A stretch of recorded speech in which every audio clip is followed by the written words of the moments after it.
দেশের অর্থ কিভাবে লুটপাট করেছে, টাকা পাচার করেছে, এটা আমরা দেশবাসী জানি।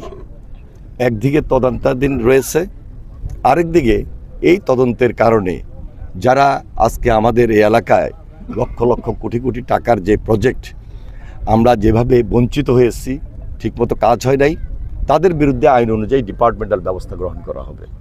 পাশাপাশি অনেকগুলা কাজ যেগুলা চলমান খুব দ্রুত শেষ করা দরকার, হয়তোবা একটা পার্সেন্টেজ এখানে কাজ সম্পন্ন হয়েছে, বাকি পার্সেন্টেজ কাজ শেষ করার জন্য যে সমস্ত কন্ট্রাক্টররা ঠিকাদাররা রয়েছেন, ডিপার্টমেন্ট যারা রয়েছেন, সবার আন্তরিকতা এবং সহযোগিতার মধ্য দিয়ে আমরা তাদেরকে এগিয়ে দিব যেন কাজগুলো সম্পন্ন হয়। আমরা উপকূলীয় অঞ্চলের লোক এবং প্রকৃতির সঙ্গে যুদ্ধ করে আমরা এখানে টিকে আছি।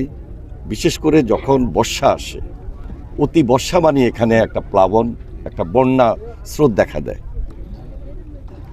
আমাদের এই যে বিশেষ করে মধু চৌধুরীহাট থেকে শুরু করে কমলনগর, রামগতি, বয়ারচর পর্যন্ত প্রায় 61-62 কিলোমিটার, এই পুরা এলাকায় আমরা অনেক জায়গায় বাঁধ ভাঙা অবস্থায় থাকার কারণে, বাঁধ না থাকার কারণে আমাদের এই এলাকার মানুষ বিভিন্ন সময় বিভিন্নভাবে ক্ষতিগ্রস্ত হয়েছে, বাড়িঘর হারিয়েছে, জায়গা জমি নিঃশেষ হয়ে গেছে, অনেকে নিঃস্ব হয়ে পড়েছে। আমাদের এখানের যে উৎপাদিত ফসল, এই ফসল পানি যখন হয়ে যায় সেখানে উৎপাদন হয় নাই।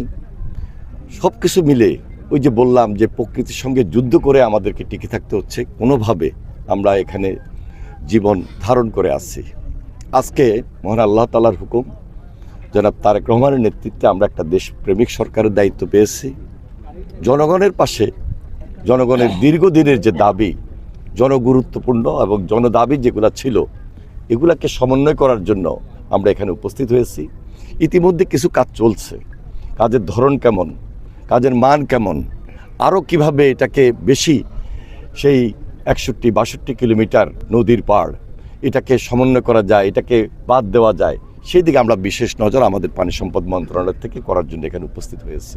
আমরা আশা করছি যে বর্তমানে একটা দেশপ্রেমিক সরকার সম্পূর্ণ দুর্নীতিমুক্ত রেখে এই এলাকায় যেন কাজগুলা সম্পন্ন হয় সেই দিকে বিশেষ নজর থাকবে, এবং আমরা সবসময় দায়িত্ব নিয়ে এই কাজগুলো সম্পন্ন হচ্ছে কিনা সেই দিকে বিশেষ সজাগ থাকব, সতর্ক থাকব, এবং টোটালি একটা জিরো টলারেন্সে যেন আমাদের এই কাজগুলো সম্পন্ন হয় সেই দিকে আমাদের টাস্ক ফোর্স যারা রয়েছেন, আমরা যারা রয়েছি, আমরা সবাই সতর্ক এবং সজাগ থেকে এই কাজগুলোকে সম্পন্ন করে উদ্ধার করে নিয়ে আসার চেষ্টা করি। যারা এই ডিপার্টমেন্টাল কাজ করতে গিয়ে, এই বাঁধের কাজ করতে গিয়ে বিভিন্নভাবে দুর্নীতির আশ্রয় নিয়েছে, অসহযোগিতা করছে, সম্পন্ন করছেন না, তাদের বিরুদ্ধে ডিপার্টমেন্ট আইন অনুযায়ী ব্যবস্থা গ্রহণ করবেন।